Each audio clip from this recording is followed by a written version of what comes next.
देवीभ्यः ॐ नमः सिद्धेभ्यः ॐ नमः सिद्धेभ्यः नमो अरिहन्ताणं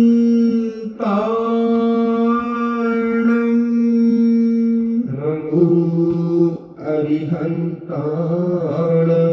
नमो सिद्धाणं नमो सिद्धाणं नमो आयर्याणं नमो आयर्याणं नमो उपज्झायाणं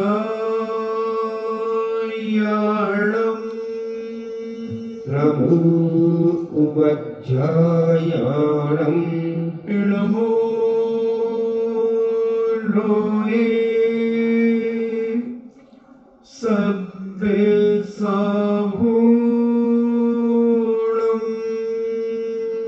नमो लोये सब्बेसाहूणं। पंच परमेष्टि भगवान की जय। अहिंसामयी वीतराग विश्व धर्म की जय। देवादिदेव 1008 श्री आदिनाथ भगवान की जय। देवादिदेव 1008 चिंतामणि घोर उपसर्ग विजेता श्री पार्श्वनाथ भगवान की जय। देवादिदेव 1008 शासन नायक बाल ब्रह्मचारी भगवान महावीर स्वामी की जय। परम पूजनीय आचार्य श्रोमणि गुरुवर श्री कुंद कुंद महामुनिराज की जय। परम पूजनीय आचार्य श्रोमणि गुरुवर श्री विद्यासागर जी महामुनिराज की जय। परम पूजनीय निर्व्यापक श्रमण मुनि श्री सुधा सागर जी महाराज की जय। परम पूजनीय 3 कम 9 करोड़ महामुनिराजों की जय। तपोदय अतिशय क्षेत्र की जय। परम पूज्य श्री गंभीर सागर जी महाराज की जय। चर्चा चल रही है मार्ग प्रभावना की,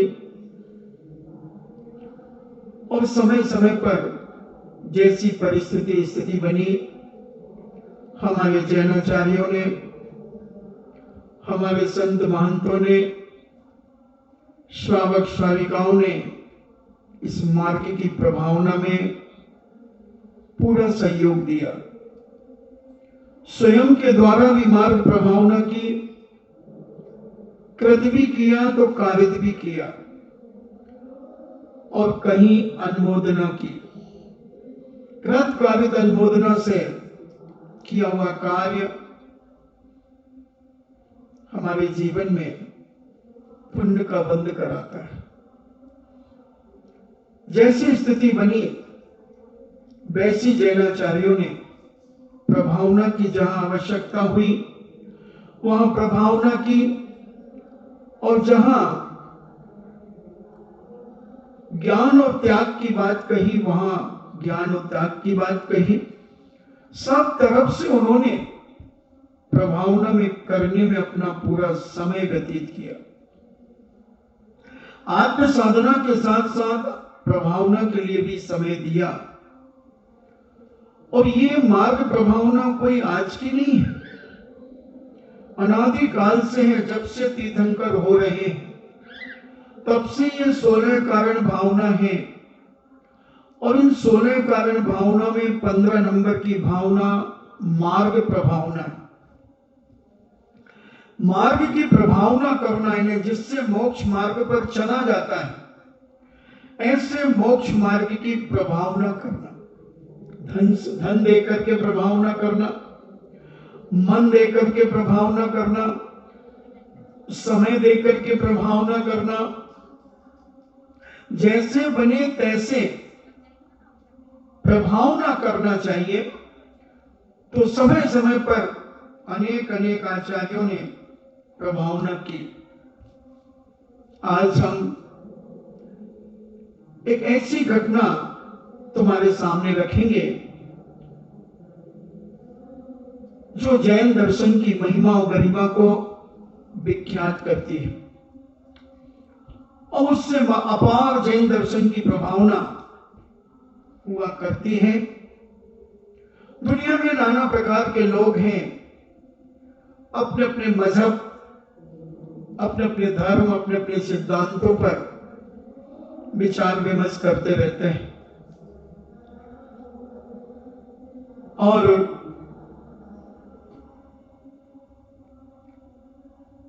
मालव नाम का एक देश है। उस मालव नाम के देश में जिनेंद्र भगवान के पंच कल्याणक से ओतप्रोत उस देश में एक मगध नाम का प्रदेश है। यानी मालव नाम के देश में तीर्थंकरों के महान जिनालयों की जब स्थापना हुई तो पंच कल्याणक महोत्सव बड़ी धूमधाम से मनाए गए। महान विशाल पंडाल बनाया गया, गर्भ कल्याणक मनाया गया, जन्म कल्याणक मनाया गया। सारे नगर में मिठाई का वितरण हुआ और ऐसा जलसा निकला कि उस जलसा को देखकर कई मिथ्या दृष्टि जीव सम्यक दर्शन को प्राप्त हो गए। जिन बिंब दर्शन, जिनेंद्र भगवान के उस बालक अवस्था के बिंब को देखकर ऐसे आकर्षित हुए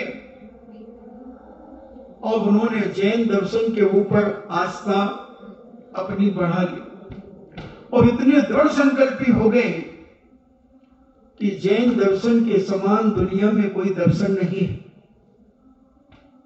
तो ऐसे उस मालवा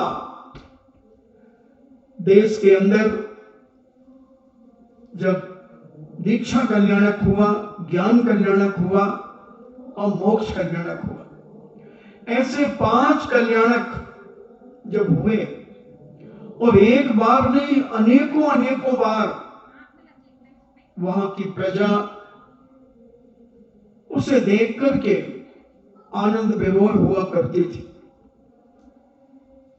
और वहां पर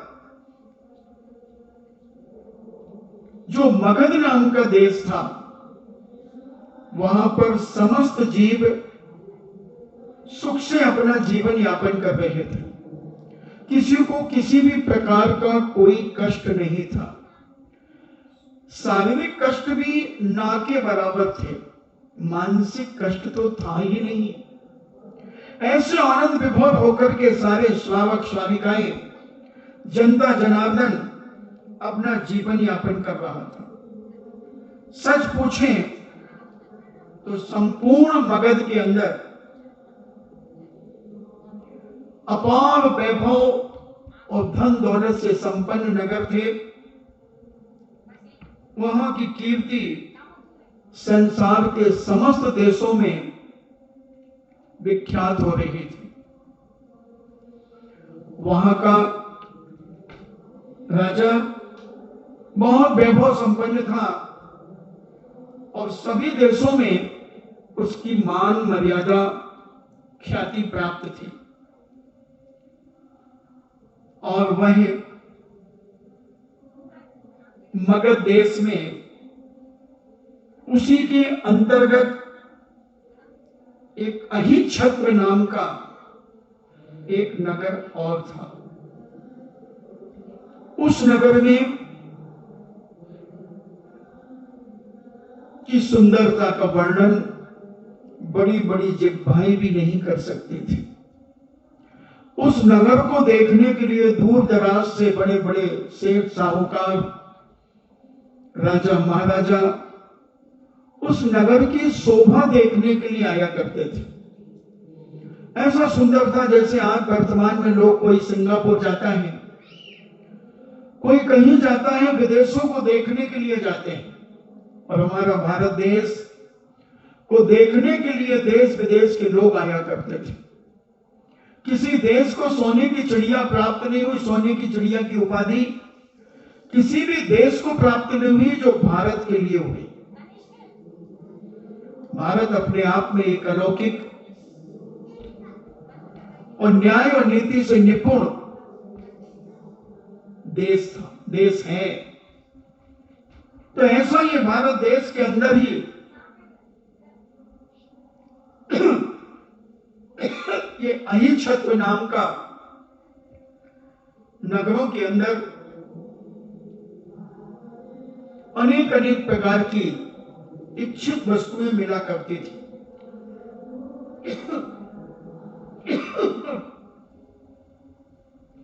एक दिन उस नगर का राजा अवनीपाल था।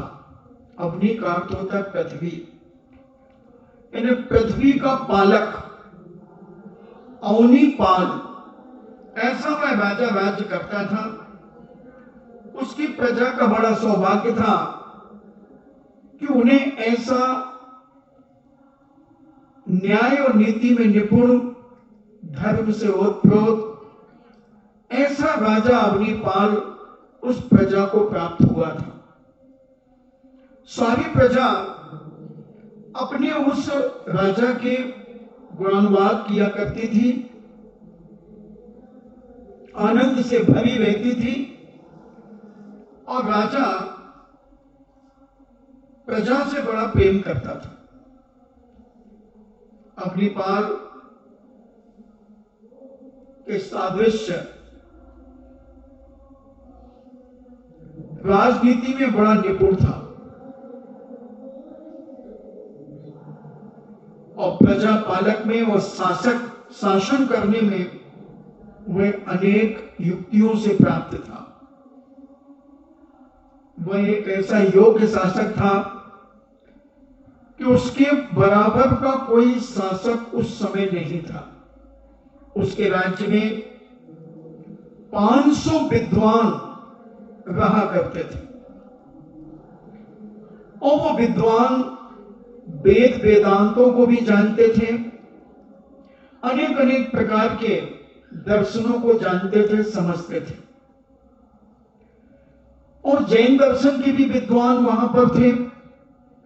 सभी प्रकार के विद्वान उस राजा के राज्य में रहा करते थे, और राजा बड़ा गरिमापूर्ण अपना जीवन यापन कर रहा था। मुनिराज भी उस नगर में आया जाया करते थे, और राज सभा जब लगती थी तो 500 विद्वान वहां बैठते थे, और कोई भी समस्या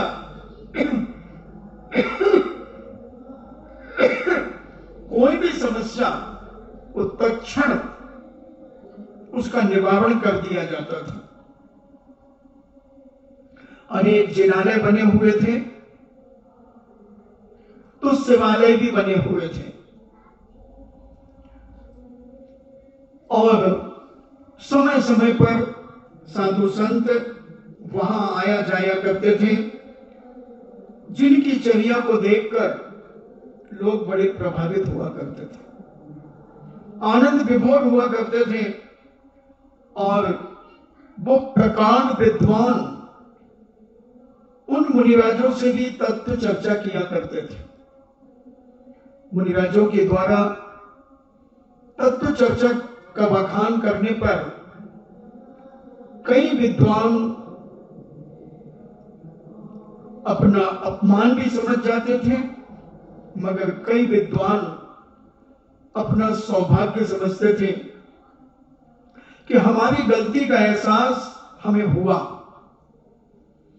और हम जहां भटक रहे थे वहां से हमें रास्ता मिल गया। ऐसे अनेक अनेक प्रकार के विद्वान, कुछ अभिमानी भी थे, कुछ स्वाभिमानी भी थे, अनेक अनेक तरीके से उस नगर में रह रहे थे। मगर राजा के सानिध्य में एकता का परिचय दिया करते थे और वहां की अनेक अनेक प्रकार की समस्याएं का निवारण होता था। एक बार राजसभा में जाते समय भगवान पारसनाथ की का एक बहुत विशाल जिनालय मिलता था।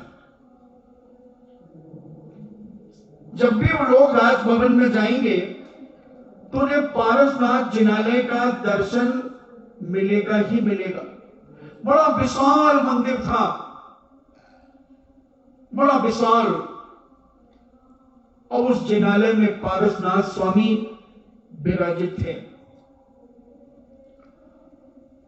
और उसमें एक विशेषता थी कि जो भी हो, चाहे वो जैन हो चाहे वो अजैन हो, कोई भी हो, उसका मस्तक वहां झुक ही जाता था। ऐसा जिनेन भगवान का दर्शन कर लेते थे। और एक ब्राह्मण वहां से निकला, उसने भी मस्तक झुकाया, मगर वहां पर एक पूज्य मुनिराज उस जिनालय के दर्शन करते हुए देवागम स्तोत्र पढ़ रहे थे। देवागम स्तोत्र जब मुनिराज पढ़ रहे थे तो उस ब्राह्मण का जो संध्या वंदन करके वहां से निकला, मगर मुनिराज की आवाज सुनकर के वह रुक गया और मुनिराज अपनी स्तुति करते चले गए, करते चले गए।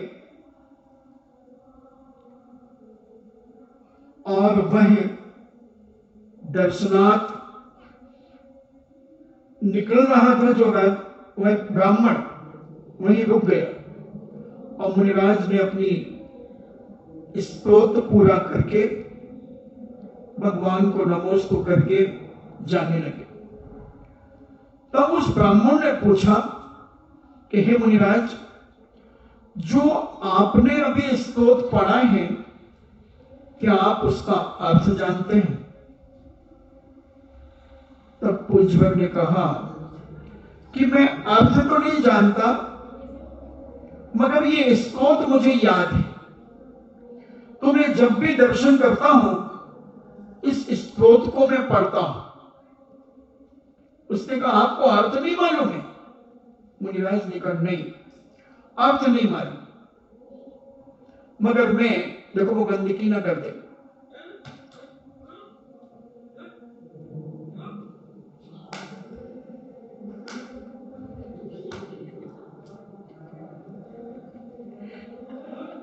और वहीं मुनिराज से उसने निवेदन किया कि महाराज, जो स्तोत्र आप अभी पढ़ रहे थे तो कृपया कर एक बार और पढ़ दीजिए।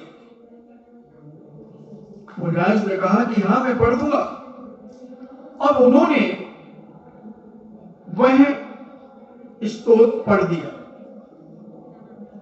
उस स्तोत्र को सुनकर के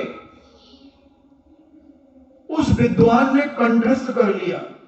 कैसे ज्ञानावर्णी कर्म का क्षोभम था कि एक बार तो आधा सुना, मगर दूसरी बार में जब उसने सुना तो पूरा का पूरा याद हो गया। कितना ज्ञानावर्णी कर्म का क्षोभम होगा कि देवागम स्तोत्र उसने सुनकर के और पूरा कंठस्थ ने अपने कंठ में बिठा लिया। ऐसा वह ब्राह्मण उस स्तोत्र को विचार करने लगा कि यह स्तोत्र बड़ा मार्मिक है, बड़ा तथ्यपूर्ण है, और उसकी नींद हराम हो गई। वह स्तोत्र को गुनगुनाने लगा और अपने निवास स्थान पर जाकर उसने उस स्तोत्र को, उसका अर्थ लगाया, अर्थ जाना और उस अर्थ को विचार करने लगा कि इतनी महानता जैन दर्शन में,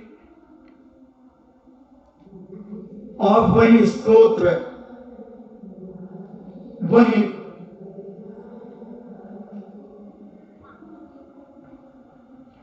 उसका नाम था पातकेसरी।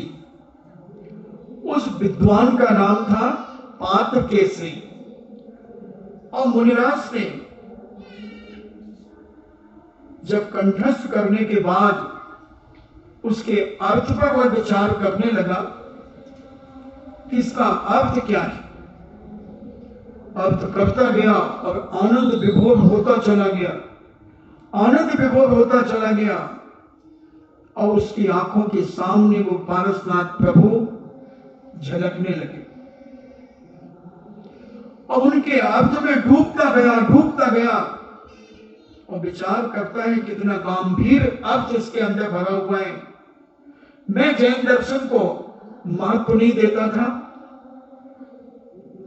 और जैन दर्शन इतना गहराइयों से युक्त है। वह विद्वान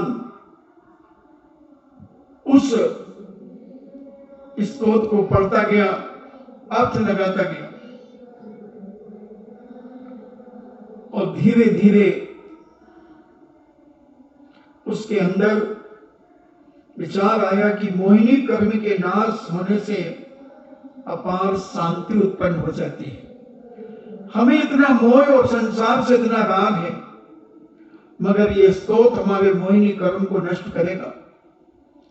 और वह उसने अपने निवास पर जाकर दिन भर पदार्थ के स्वरूप का मनन किया। परिणाम स्वरूप उसने यह निष्कर्ष निकाला कि जैन धर्म में समस्त जीवों और पदार्थ के संबंध में प्रमेय माना गया है और सम्यक ज्ञान को प्रणाम स्वरूप है। सम्यक ज्ञान प्रमाण, सम्यक ज्ञान ही प्रमाण है, मिथ्या ज्ञान प्रमाण नहीं है। ऐसे सम्यक ज्ञान के प्रति उसकी ललक, उसकी श्रद्धा बढ़ती चली गई और उसने ये तो दृढ़ सिद्धांत कर लिया कि सम्यक ज्ञान ही प्रमाण है, सम्यक ज्ञानम प्रमाणम। जो सम्यक ज्ञान है वही प्रमाण है। इसका लक्षण उसे कहीं नहीं मिला, अन्य दर्शनकारों में भी नहीं मिला। इस प्रकार सोचते सोचते उसके चित्त में जैन दर्शन के संबंध में कुछ संदेह भी हुआ कि जैन दर्शन अकेला सम्यक ज्ञानम प्रमाणम कह रहे हैं, ज्ञान प्रमाणम कहना चाहिए।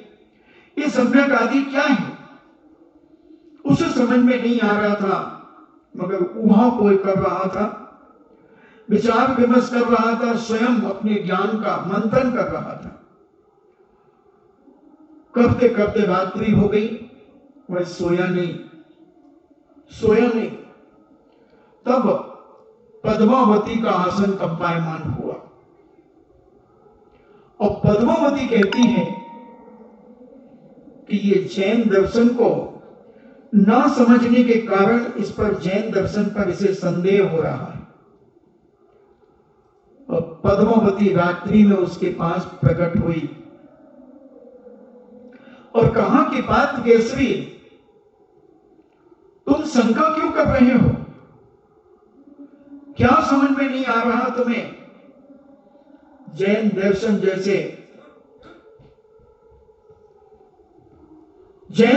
जैसा महान दर्शन और तुम्हारे हृदय में ये प्रवेश नहीं कर पा रहा है, क्या संदेह है तुम्हें जिससे तुम आकुल व्याकुल हो रहे हो? ठीक उसी समय जब पद्मावती प्रकट हुई, और क्या तुम्हारे हृदय में जैन दर्शन के प्रति क्या संदेह उत्पन्न हुआ है? आप बताओ। यदि मैं तुम्हारे संदेह का निवारण हो जाएगा, तुम संदेह प्रकट करो, अतः तुम भगवान के निकट जाकर अपना संदेह दूर करो। कल प्रातः काल जाकर तुम जिनेंद्र भगवान के चरणों में जाना और तुम्हारा संदेह निवारण को प्राप्त हो जाएगा। उसमें एक श्लोक लिखा हुआ मिलेगा, यानी भगवान का जो फण है उस फण में श्लोक लिखा हुआ मिलेगा और तुम्हारा संदेह सदा के लिए निवारण को प्राप्त हो जाएगा। जैसे अपने निज मंदिर में जो भगवान है उसमें भी एक श्लोक लिखा हुआ है फण के ऊपर, और वह श्लोक जैसा वहां लिखा है, तो ऐसा उन्होंने कहा कि सुबह में जब तुम पहुंचोगे तो तुम्हें वह श्लोक प्राप्त हो जाएगा और तुम्हारा संपूर्ण संग नहीं देखा क्या? हाँ, नीचे वाले खंड में। हाँ, तो ऐसा वह फण पर उस पद्मावती ने वह श्लोक लिख दिया, और जिनेंद्र भगवान के चरणों में जब वह प्रातःकाल जिनालय में पहुंचा, विशाल पारसनाथ भगवान की प्रतिमा को बड़ी श्रद्धा और भक्ति से देखा, और उस फणावली के ऊपर उन्होंने श्लोक लिखा, देवी पद्मावती की बात पर पार्थकेसरी को कुछ श्रद्धा हुई कि यह स्वर्ग की कोई देवी है, और ये जो कह रही है वह ठीक कह रही होगी। और प्रातःकाल जब पार्थकेसरी उस विशाल जिनालय के अंदर गए और उसने सर्प की फणावली के ऊपर श्लोक लिखा हुआ देखा, वह आनंद विभोर हो गया, उसका संदेह एक क्षण में दूर हो गया। और पार्थकेसरी आकर भगवान पारसनाथ की प्रतिमा पर अपने प्रश्न का उत्तर पाकर आनंद से भर गया। उसकी आनंद की कोई सीमा ही ना रही। जिस प्रकार सूर्य के उगते ही अंधकार विनय को प्राप्त हो जाता है, ऐसा ही उसके अंदर जो अनादिकालीन मिथ्यात्व, उसके अंदर मिथ्यात्व रूपी अंधकार, उसके अंदर आत्मा में जो अंधकारमय जीवन को जिला रहा था, उस श्लोक को पढ़कर के उसका मिथ्यात्व रूपी अंधकार संपूर्ण नष्ट हो गया। और वह विचार करने लगा कि यह इतना सटीक उत्तर एक श्लोक में मेरे संदेह को समाप्त करने की ताकत, तो फिर जैन दर्शन में संसार को भी समाप्त करने की ताकत है। ऐसा उसके अंदर परिणाम जागा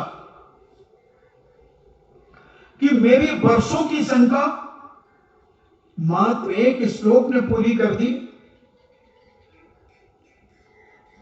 और मेरा जीवन अब सद्मार्ग पर आ जाएगा। क्योंकि आदमी का जब संदेह पूरा हो जाता है, शंका पूरी हो जाती है, तो वह बहुत आनंदित होता है, बहुत प्रभावित होता है।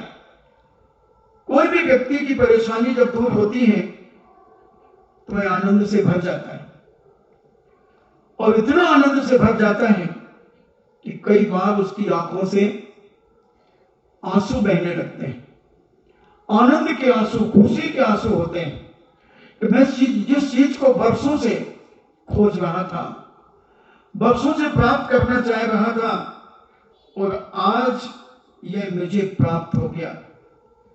और वह पात केसरी उसी समय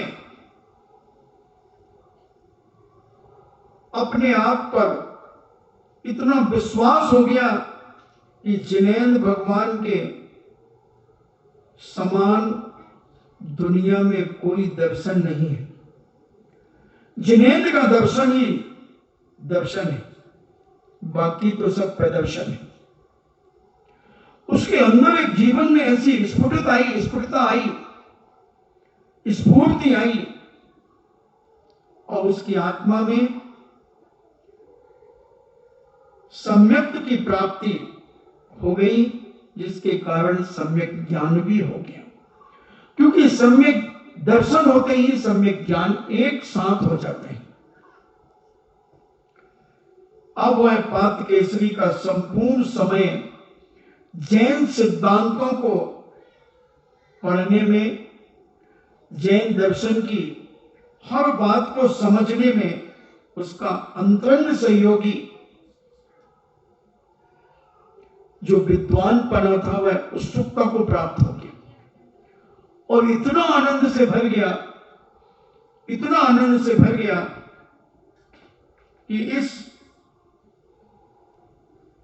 बस देख रहे हैं कि कुछ दिनों में तुमने मीमांसा, न्याय, दर्शन तथा वेदांतों का जो अध्ययन करना पूर्णतः त्याग कर दिया है। एक किसी विद्वान ने उससे पूछा कि तुम पहले न्याय, दर्शन, वेदांत आदि सभी पढ़ते थे, अब कुछ दिनों से तुमने उन्हें छोड़ दिया है, क्या कारण है? हमारी समझ में यह बात नहीं आती। तुमने जैन दर्शन के सिद्धांत में अपना अध्ययन क्यों सीमित कर रखा?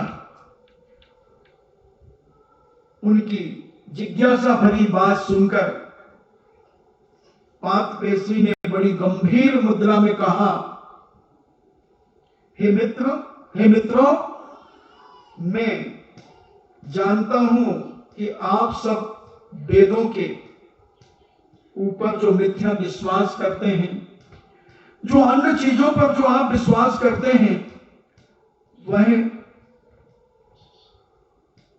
जो पालन कर रहे हैं, वह दर्शन अंधविश्वास से युक्त है, कई कपोल कल्पनाओं से भरा हुआ है, और सत्य असत्य का विमोचन करना मैंने त्याग कर दिया है। किंतु ठीक इससे विपरीत मैंने जैन धर्म के सत्य सिद्धांत को के ऊपर इतना अकाट विश्वास कर लिया है कि जिसके कारण आप लोगों को भी मैं सादर प्रार्थना यही करूंगा कि आप लोग भी असत्य का पथ भूलकर सन्मार्ग पर, यानी सत्य मार्ग पर आ जाएं। यही आपके जीवन की सार्थकता होगी। मैं दावे के साथ कहता हूं कि संसार भर के धर्मों में एक जैन दर्शन ही ऐसा श्रेष्ठ धर्म है कि जिसके सिद्धांत पूर्ण मात्रा में सत्य है, पूर्णता सत्य है। कहीं से भी उनमें असत्यता नजर नहीं आती। जैन दर्शन को एक बार आदमी समझ ले और समझ करके अपने जीवन में उतार ले, नियम से उसके जीवन में आनंद आए बिना नहीं रहेगा। सत्य के से ओतप्रोत हैं। अतः कृपया मैं आशा करता हूं कि आप सत्यासत्य की परीक्षा के लिए आप लोग जैन धर्म की शरण में आकर सत्य की रक्षा करेंगे। ऐसा उसने अपने विद्वानों से कहा, अपने साधर्मी भाइयों से कहा। पात केसरी द्वारा जैन दर्शन की प्रशंसा सुनकर के कुछ अन्य विद्वान हृदय में उसके प्रति ईर्ष्या रखने लगे, उससे घृणा करने लगे कि तूने अपना बाप दादाओं से आया हुआ दर्शन को, धर्म को छोड़ दिया और एक जैन दर्शन को स्वीकार कर लिया जिसमें कोई लोक लाज नहीं है। निर्वस्त्र होकर के साधु के रूप में घूमते हैं। ये कहां तक उचित है, कहां तक उचित है? तब वे पात केसरी से शास्त्रार्थ करने के लिए तैयार हो गए। वो जो उनके संगी साथी थे, जो जैन दर्शन के अलावा अन्य दर्शन को मानते थे, वो कहते हैं कि तुम हमसे शास्त्रार्थ करो, तुम अपने दर्शन की बात कहो, मैं तुम्हारे दर्शन का खंडन मंडन करूंगा, विवाद करूंगा। विवाद यानी वाद विवाद होगा और जो विजयी होगा वह मान्यता को प्राप्त होगा। और जब उन विद्वानों ने ये राजा के निकट पात केसरी के साथ शास्त्रार्थ करने की अपनी उत्कंठा, अभिलाषा प्रकट की, राजा ने उनके प्रस्ताव को स्वीकार कर लिया। राजा को क्या है, राजा को तो जो जीत जाए राजा उसी के समर्थन में आ जाता। और उन लोगों ने सभा को बुलाया, बड़े बड़े चोटी के विद्वान शास्त्रार्थ करने के लिए प्रेरित हो गए और पात केसरी ने उन सभी विद्वानों को परास्त कर दिया। ऐसे अकाट के उन्होंने तर्क दिए कि वह विद्वान उनके तर्कों का जवाब नहीं दे पाए। भारत में बहुत वाद विवाद हुए। अंतिम वाद विवाद 1931 में केकड़ी में हुआ आर्य समाजियों से और अंबाला से विद्वान आया करते थे, क्योंकि अंबाला में बहुत विद्वान थे पहले जैन दर्शन के। और आर्य समाजियों से वाद विवाद हुआ। अंतिम वाद विवाद 1931 में, इसके बाद कोई वाद विवाद नहीं हुआ और हम जैन दर्शन हमारा उस समय विजयी घोषित हुआ। सारे लोगों ने जैन दर्शन की बात को स्वीकार किया और सारे आर्य समाजी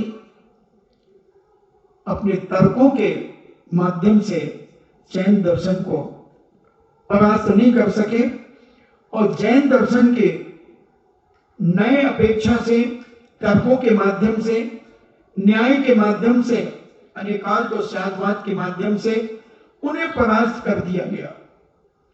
और वह ऐसा ही पात केसरी जी ने किया, जो जैन दर्शन के महान मर्मज्ञ विद्वान हो चुके थे और उन्होंने उन सारे विद्वानों को परास्त करके अकाट तर्कों के द्वारा धर्म की महत्ता सिद्ध कर दी, जिससे सम्यक दर्शन की अखंड महिमा प्रकट हुई। कुछ दिनों के अनंतर उसने जैन धर्म सिद्धांत के पक्ष में एक जिन स्तोत्र लिखा, उसकी रचना की और मत मतांतरों के सिद्धांतों का विधिवत विवेचन से खंडन किया। उनकी विद्वत्तापूर्ण कार्य तथा अकाट पांडित्य से मुक्त होकर राजा अवनीपाल ने धर्म अन्य लोगों से प्रभावित न होकर जैन दर्शन से प्रभावित पूर्णतः हुआ और पात केसरी के सार गर्भित उपदेश का ऐसा प्रभाव पड़ा राजा के ऊपर और अन्य लोगों ने भी जैन दर्शन को भव सागर से पार उतारने वाला है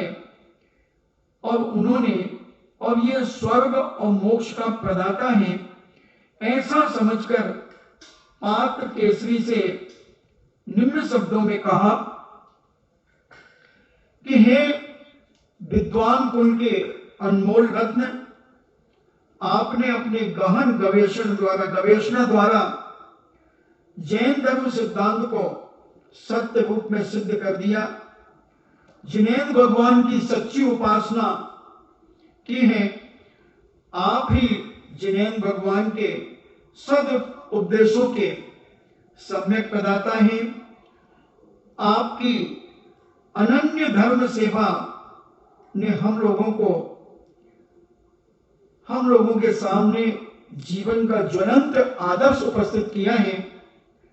जैन धर्म के प्रति आपकी जैसी सच्ची सेवा और प्रगाढ़ भावना तथा दृढ़ विश्वास है, उसे वर्णन करने में कोई मनुष्यों में ऐसी शक्ति नहीं है। सबकी शक्ति के परे हैं। समस्त लोगों ने इस प्रकार पात्र केसरी का यशोगान कर उनके प्रति अपनी श्रद्धा प्रकट की। उनके पांडित्य तथा अनमोल गुणों पर सब लोग मंत्रमुग्ध हो गए और सब उस समय लाख लाख मुखों से एक ही महान शब्द गुंजायमान हो रहा था, फैल रहा था, पात्र केसरी का यशोगान। यशोगान और सभी लोग विश्वास कर पात्र केसरी का परम आदरणीय सम्यक दर्शन का उद्योग कर राजा, प्रजा तथा विद्वानों द्वारा दुर्लभ सम्मान किया गया। इन्हें कोई सामान्य सम्मान नहीं किया गया, बहुत विशाल सम्मान किया गया राज दरबार के द्वारा। और उनका यश चारों तरफ फैला। यदि अन्य जन श्रद्धा भक्ति के साथ उस मार्ग का आलंबन करेंगे तो निश्चय ही इस लोक परलोक में सुख साधन प्राप्त कर स्वर्ग मोक्ष के अधिकारी होंगे। सच पूछिए तो वे मुनि सुसागर की आज्ञा से ही सेनंदी मुनि के सन्निकट रहकर उपयुक्त कथा की रचना की है।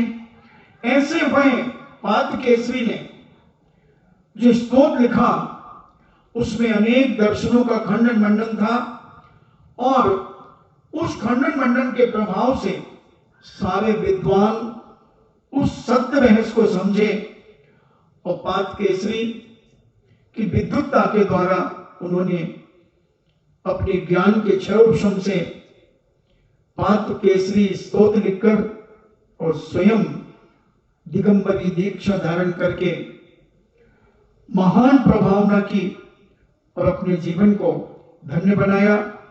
उनके उपदेश सुनकर के हजारों की तादाद में लोगों ने जैन दर्शन की महिमा को समझा और उस महिमा को समझकर अपने जीवन में उतारने का प्रयास किया। कोई अणुव्रती बना, किसी ने मुनि दीक्षा धारण की, किसी ने आरिका दीक्षा धारण की। जो जैन दर्शन का विरोधी था पहले, मगर एक देवागम स्तोत्र को सुनकर के जो पूज्य समन भद्र स्वामी ने तत्वाव सूत के मंगलाचरण मोक्ष मार्ग से नेतारम वेत्तारम कर्म भूपिताम ज्ञातारम विश्वतत्वा नाम वंदे तद्गुण लब्धये, वो दो लाइनों के ऊपर ये देवागम स्तोत्र शायद 108 श्लोक लिखे, उसके ऊपर व्याख्या की पात्र केसरी। ऐसा वह देवागम स्तोत्र को सुनकर के उन्होंने मंथन किया और मंथन करके जैन दर्शन की महिमा को सारे नगर के साथ साथ देशों के अंदर विख्यात की और लोगों ने जैन दर्शन की महिमा को समझकर, इस जैन दर्शन की प्रभावना को जानकर अपने परिवार में, अपनी समाज में जैन दर्शन की महिमा दिन दूनी रात चौगनी बढ़ती चली गई और अनेक अनेक जिनालयों के निर्माण होते चले गए। पहले जगह जगह हमारे मंदिर थे। जो अजमेर की दरगाहें आप देखते हैं, ये 6वीं शताब्दी में बर्धमान स्वामी के मंदिर के नाम से विख्यात थी। तिरुपति बालाजी, जो आज उन्हें बालाजी के नाम से लोग जानते हैं, वो हमारे भगवान नेमिनाथ का मंदिर। बद्रीनाथ जिसे लोग जानते हैं, हमारे आदिनाथ स्वामी का मंदिर। जहां देखो वहां, यहां वहां, जहां तहां जैन मंदिरों का के अलावा बंदो दुनिया में कुछ नहीं था। अयोध्या के अंदर भी हमारे जैन मंदिरों के और जिनेंद्र भगवान के अवशेष निकलते रहते हैं, क्योंकि हमारे तीर्थंकर ही अयोध्या में पैदा होते थे। सारे तीर्थंकर अयोध्या में पैदा होते थे। उनके बड़े बड़े राजमहल होंगे। बड़ी विशाल थी अयोध्या। 12 योजन लंबी और 9 योजन चौड़ी अयोध्या नगरी थी। ऐसी अयोध्या जैन दर्शन की, जहां पर तीर्थंकरों के जन्म हुआ करते थे। क्या प्रभाव ना होती होगी उस समय जब साक्षात तीर्थंकर जन्म लेते होंगे। एक सामान्य परिवार में जब कोई बच्चा जन्म ले लेता है तो उस कॉलोनी में, उस मोहल्ले में एक चर्चा का विषय बन जाता है। और जब 3 लोग के नाज का जन्म होता होगा, देखो तो कितना प्रभाव। स्वर्गीय देवताओं के आसन कंपायमान हो जाते हैं।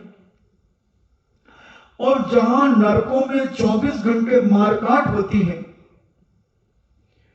1 मिनट के लिए भी नरकों में शांति नहीं है। पहली पृथ्वी से लेकर 7वीं पृथ्वी तक, पहली पृथ्वी से लेकर 7वीं पृथ्वी तक असंख्यात नारकी जहां भरे पड़े हैं, वहां मारकाट 84 लाख दिनों के अंदर वो नारकी रहते हैं और एक दूसरे की मारकाट करते चले जाते। मगर जब तीर्थंकर का जन्म होता है तो 3 लोक में क्षोभ हो जाता है। 3 लोक में एक आश्चर्य प्रकट हो जाता है। यहां तक कि उस नरक भूमि में भी एक समय के लिए शांति प्रकट हो जाती है। वहां के नारकी एक समय के लिए शांति का अनुभव करते हैं। ऐसे तीर्थंकर का जन्म कितनी बड़ी प्रभावना में एक कारण बनता है। पाद केसरी ने सेवाला जाने वाला वह विद्वान पूज्य मुनिवर के मुखार विद्य से देवागम स्तोत्र सुनकर के और इतना आनंदित हो गया कि उस स्तोत्र को पुनः सुनना चाहता था। अब उसने पूछा कि महाराज, क्या आप इसका अर्थ जानते हैं? महाराज ने कहा कि मैं अर्थ तो नहीं जानता, मगर यह श्लोक मुझे याद है, यह देवागम स्तोत्र याद है। तो उन्होंने कहा, पूछवर आप एक बार पुनः सुना दीजिए। और उन्होंने बड़ी श्रद्धा भक्ति के साथ पार्श्वनाथ प्रभु के सामने वह स्तोत्र सुना दिया। कितनी बुद्धि होगी उस विद्वान की कि एक बार में संस्कृत का पूरा देवागम स्तोत्र कंठस्थ कर लिया और उसके ऊहापोह में, उसके अर्थ में, तत्व में दिन रात व्यतीत करने लगा। और जिस जगह संदेह हुआ, उस संदेह को नहीं समझने के कारण स्वर्गीय देवी भवनत्र की देवी पद्मावती, उसका आसन कंपायमान हो गया, क्योंकि वो पारसनाथ भगवान की यक्षिणी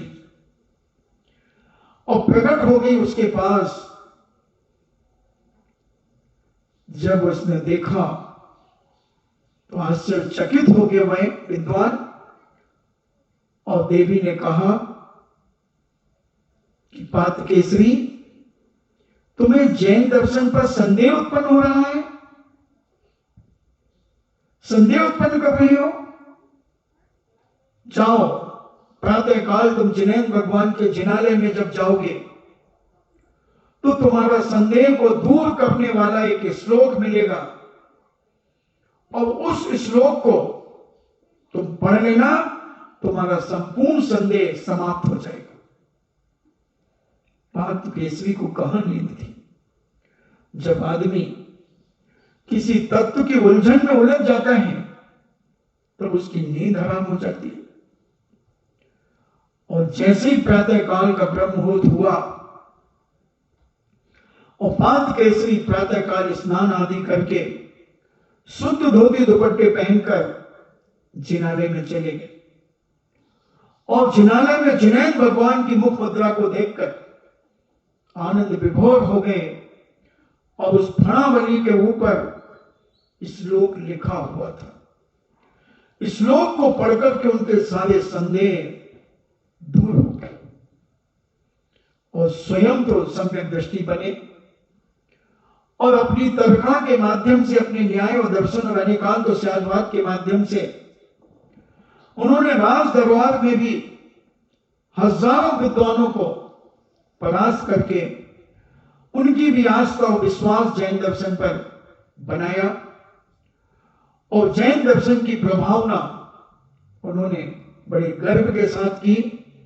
राजा को भी जैन बनाया, पूर्णता विद्वानों को भी जैन बनाया, और स्वयं ने दिगंबरी दीक्षा धारण की। कई विद्वानों ने दिगंबरी दीक्षा धारण की, कई लोगों ने अनुव्रत धारण किए, और कई लोगों ने सम्यक दर्शन प्राप्त करके अपने जीवन में वो जिनेंद्र भगवान स्वामी पार्श्वनाथ का जिनालय में अभिषेक और पूजन करने का नियम लेकर अपने जीवन को धन्य बनाया। बंधुओं, इस धर्म के माध्यम से हम अपना जितना भी कल्याण कर सकें, कभी पीछे नहीं हटना चाहिए। ये बहुत दुर्लभता से तुमने प्राप्त किया है। पूर्व जन्म में तुमने जरूर कोई ऐसे पुण्य के कार्य किए होंगे,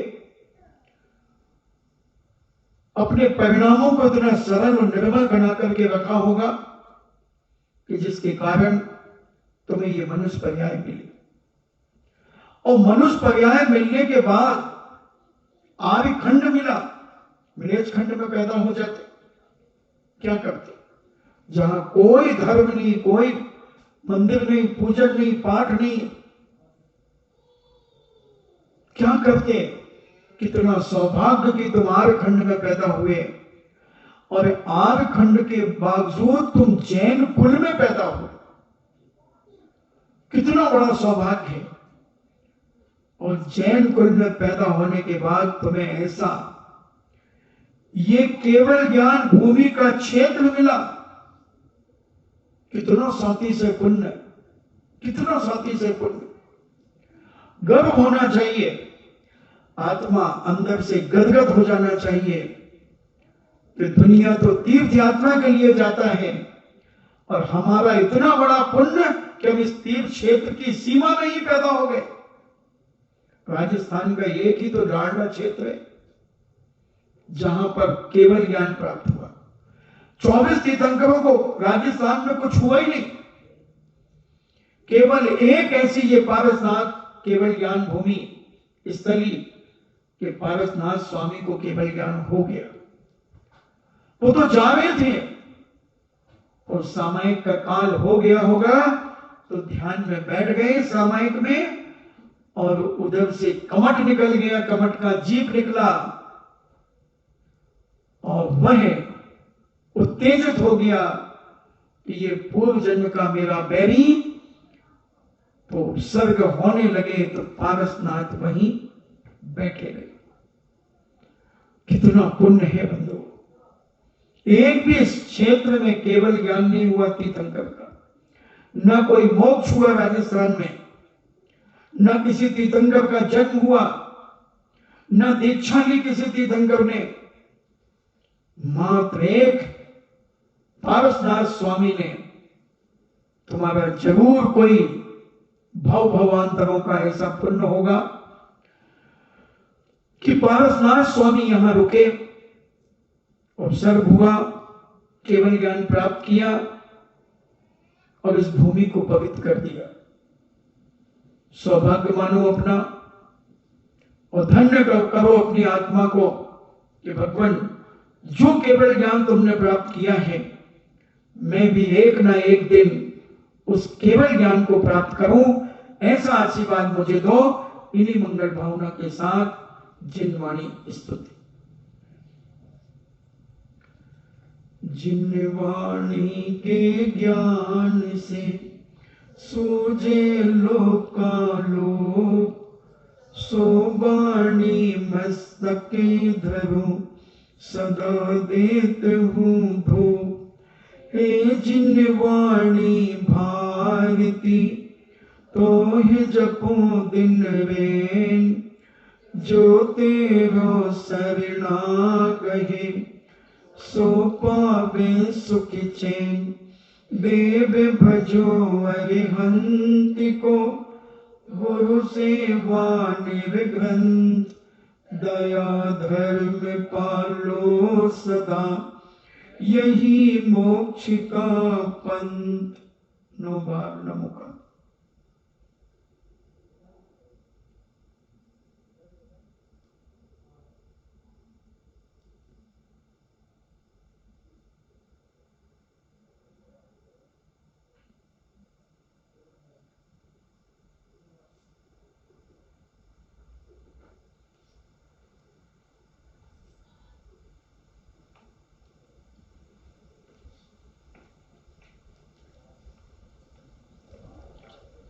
परम पूज्य द्वादशांग जिनवाणी माता की सुत देवता शुद्ध देवता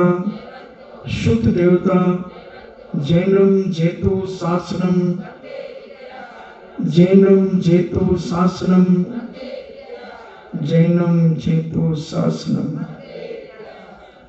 इच्छाएं मानो ठीक।